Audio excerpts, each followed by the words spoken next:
Welcome to this explainer. Today we're diving into the absolutely beautiful, intricate, and really ancient world of the Indian hand fan, the Pankha. I mean, we so often take just flipping an AC switch for granted, right? But there is this profound, centuries-old art form rooted entirely in the simple act of creating a breeze. So let's unpack its rich history, its incredible regional diversity, and how it's actually surviving today. Let's kick things off with a pretty simple question. Does anyone in your family still use a hand fan? Maybe you remember a grandparent keeping one out on the porch. Or, perhaps you've seen them being used during local festivals or those annoying summer power outages. And while it might seem like just a relic of the past to some of us, this seemingly everyday object actually carries a massive, massive legacy of craftsmanship and survival. Here's our quick itinerary for today's cultural tour. First, the origins of the Pankha. Second, a tour of regional crafts. Third, tribal art and materials. Fourth, the winds of change. And finally, preserving the Pankha culture.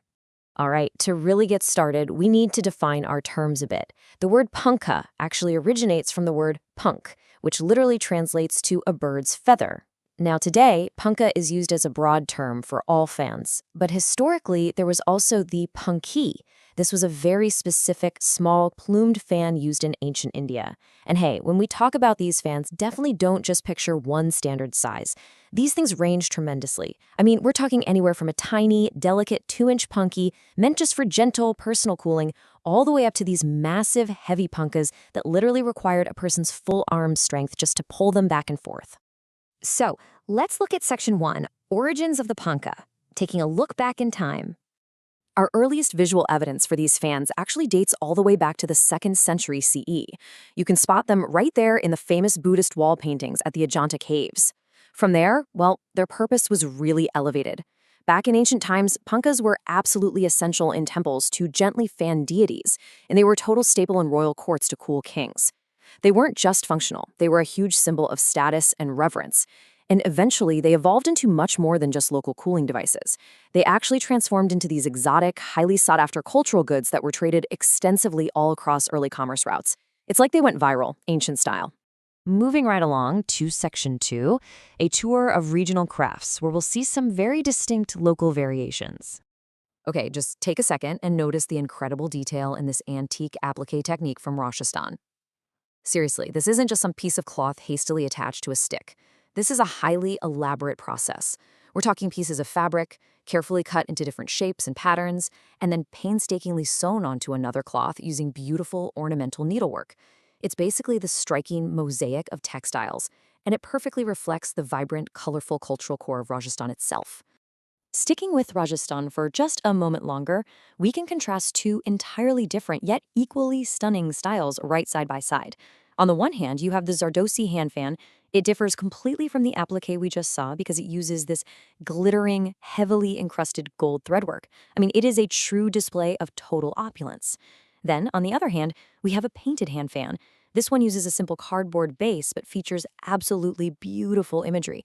And these specific painted fans, they are traditionally offered to gods in temples. Now look at how the materials just totally shift depending on the geography. In Gujarat, you have these industrious, home-based women workers who tirelessly produce elegant cotton fans embellished with mirror work. They also make these dainty beaded fans with silver handles that are so stunning they're actually used as wall decorations. Head over to Kutch, and you'll find hand-stitched leather fans intricately decorated with wool.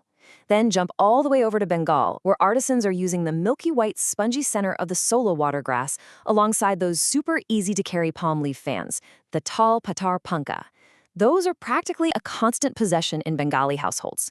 Up in Uttar Pradesh, the pod fans bring the luxury right back with pure gold, silver zari, silk, and satin frills. Meanwhile, down in Bihar, the focus is on these highly colorful yet incredibly sturdy bamboo fans. It's fascinating, right? Each region literally tells its own story simply through the materials they have available. That brings us to Section 3, Tribal Art and Materials, focusing on indigenous craftsmanship. So tribal artisans really utilize whatever their local environment provides. They beautifully embed materials like grass, metal, cane, and palm leaves right into bamboo sticks. But what really stands out to me about tribal pankas is their striking visual identity. They lean heavily into bold geometrical patterns, very frequently pairing this vivid white ink against deep, rich red backgrounds. And, while everyday materials are definitely the norm for daily use, they intentionally reserve precious materials, things like silk and brass, exclusively for their antique or ceremonial pieces. Next up is Section 4, The Winds of Change, and a look at modern-day survival. Obviously, with the massive rise of electric fans and air conditioning, the traditional panka runs a very real risk of losing its everyday presence among Indians today. Its role has fundamentally shifted. It's moved away from being a daily personal necessity, transforming instead into more of a commercial business. Today, the use of pankas is largely restricted to being decorative, traditional craft items. But hey, there is a silver lining here. This slight pivot in popularity toward being a decorative and cultural item has opened up a vital commercial avenue. It actually provides crucial livelihood and economic support to India's artisans. So it's allowing the craft to survive, just, in a brand new form.